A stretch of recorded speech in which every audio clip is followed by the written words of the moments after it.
Hello everyone, this is Latasha Blanton from the Real South Africa Travel and Tourism. And you're going to have the opportunity to travel with Phil Scott to sunny South Africa. You guys are going to have the opportunity to come to Johannesburg, and you guys are going to be coming to Durban. And we're going to set it up perfectly. It's going to be like a luxury experience for you guys. At the same time, you're going to be getting some culture. And of course, you're going to get an opportunity to talk to Phil, hang out with Phil, and get his views on Africa and South Africa.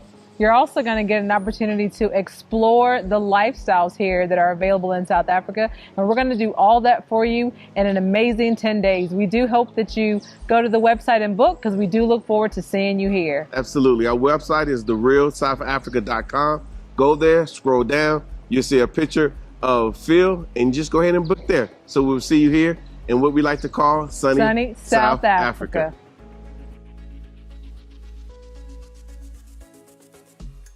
People who cannot feed themselves cannot truly be independent. Wise words from Professor Lumumba. I want you to watch this clip. We'll come back and discuss. We slept through a revolution. There is a man called Ivan Washington who wrote a book called Rip Van Winkle. And Rip Van Winkle is a character who goes into a mountain in Catskill in New York, and he is given a drink by some Dutch people, and he slips through a revolution. We were sleeping. When we were sleeping, I think we were not even sleeping. The sleep was induced. Then when we were sleeping, they made us develop appetite for Kentucky Fried Chicken. They made us acquire appetite for potatoes from the United States of America and all these other places. We are now awake. And in this state in which we are discovering rather belatedly that while we were in that state of comatose, a lot of things had happened. Our seeds had been taken away. We had been persuaded that GMOs was the way to go. We had been persuaded to do things that we never used to do. In this new state of rediscovery, we are now saying the territory that we lost must be reclaimed.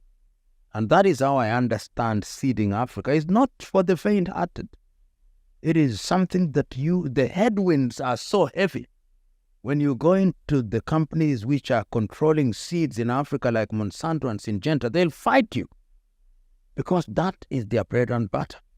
But every African country must now make a decision.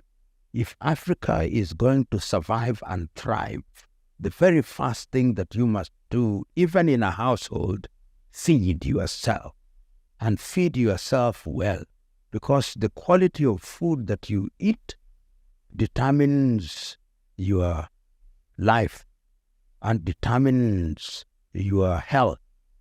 And this is what we are saying. This is what I hear seeding Africa, telling the world and Africa. I had the honor to sit down with Professor Lumumba, and we were discussing on how important seeding is and how important feeding ourselves, growing our own food is, which is something we rarely prioritize and focus on, especially in Africa. If you remember, during the Ukraine-Russia war, and it's still ongoing, but when it first happened, there was a huge food crisis, and people understood that there was a lot of reliance on the imports from Ukraine, which is not a good thing. You need to eat, you need to be able to survive today in order to talk about growing your economy and having a better situation for yourself the next day. So this really showed us that we need to focus on growing our own food and not depending on especially the Western world, because as soon as a crisis occurs, they start hoarding. And even if they send us anything, it's not going to be the best quality. I thought that was really interesting, and I'm glad that people are starting to focus on reserving our seeds and growing our seeds. But anyways, fam, let us know down below what your thoughts are about food, and especially the average person growing their own food in their backyard or even in their front yard, even if you don't have big land. What are your thoughts? I am Wongel Zelalem. I'll see you on the next one. Bye.